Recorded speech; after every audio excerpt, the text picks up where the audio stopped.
Let's talk about Angela Rayner, the former Deputy Prime Minister, and Andy Burnham, the Mayor of Greater Manchester. They're in manoeuvres at the moment when it comes to Keir Starmer, criticising him on what his plan for pubs is. Let's see what Angela Rayner has been saying, not just about pubs, but the nighttime economy in general.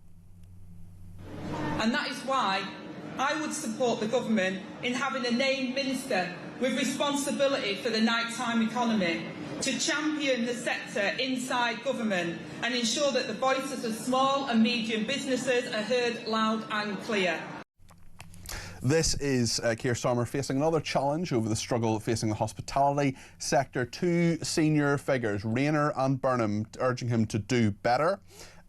This is a veiled attack on the government reforms of business rates. I'm not sure how veiled it is, to be honest. They highlighted the plight of bars and restaurants, which have been left without the help offered to pubs before changes on taxes to commercial property this spring. Michael Kill is with me. He's the Chief Executive of the Nighttime Industries Association. Michael, is this a step in the right direction from Angela Rayner? Do you think Keir Starmer's going to listen?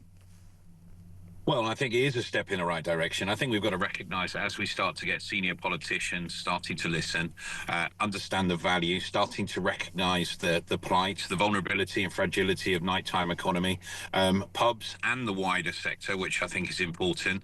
We then start to galvanise a movement of people, particularly across the industry and key stakeholders, which will try and pressure and push Keir Starmer in the right direction. And many people are now sort of rising up and starting to talk very clearly about what we need, not only in representation, but also in terms of taxation, particularly around things like VAT, which many believe is the one source that much of the industry needs for that financial reprieve. I mean, Angela Rayner was part of the government until a few months ago when she had to go over her stamp duty. She was part. What I'm saying is, she was part of a government that imposed a lot of this. So do you think she and Andy Burnham are sincere in all of this, given that she, anyway, was part of a government that imposed a lot of created a lot of the problems in the first place? Although I know there have been many problems historically with the Conservatives as well. I mean, fundamentally, the decisions are made through Cabinet and through the Prime Minister. And as you can appreciate, each of those people, particularly Angela, has been part of that sort of process. Her position on it, I believe, is true.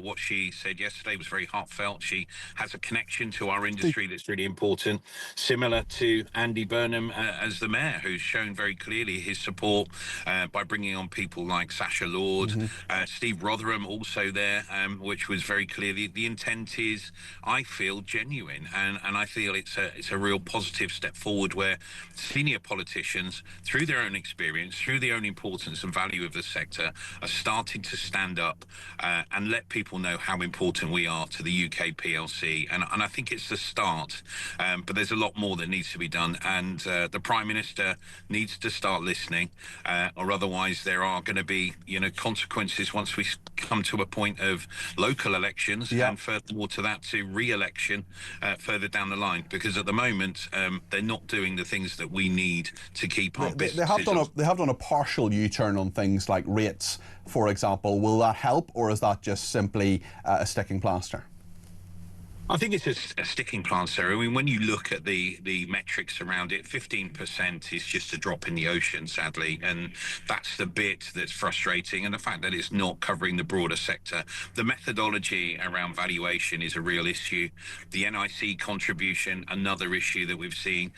No one wants to not pay people the right amount of money in terms of the minimum wage, but effectively businesses have got to be able to afford it, and at the moment we've been just taxed to the brink. So for us, this needs to be resolved. It needs to be resolved within a conversation that is co-designed by the industry, with the industry, not for the industry, which I think is something that was brought up yesterday that's vitally important to recognise. Too much of government policy is driven for the industry by people who don't understand it, and I think for us, the moment yesterday was when both Mayor Burnham, Mayor Rotherham and Angela kindly was very, very clear that we need to start working, and more needs to be done. That was such an important message moving forward. Thank you very much again, Michael Kill, Chief Executive of the Nighttime Industries Association there.